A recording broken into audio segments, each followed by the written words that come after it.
معزز ناظرین کرام، نبی علیہ الصلاۃ والسلام ارشاد فرماتے ہیں، من صام رمضان ایمانا واحتسابا غفر لہ ما تقدم من ذنبہ۔ جس بندے نے ایمان کی حالت کے اندر اور اپنے رب سے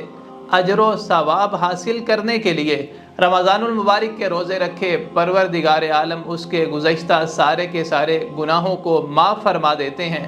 تو ایمان کی حالت کے اندر اور رب سے اجر حاصل کرنے کے لیے اور اسی طرح اپنے آپ کو گناہوں سے بچاتے ہوئے روزے رکھنا یقیناً یہ گناہوں کی بخشش کا ذریعہ ہے، کیونکہ نبی علیہ الصلاۃ والسلام نے دوسرے مقام پر فرمایا، الصلوات الخمس، 5 نمازیں، والجمعۃ الی الجمعہ، ایک جمعے سے لے کر کے دوسرے جمعے تک، ورمضان الی رمضان، ایک رمضان سے دوسرے رمضان تک، مکفرات ما بینہن،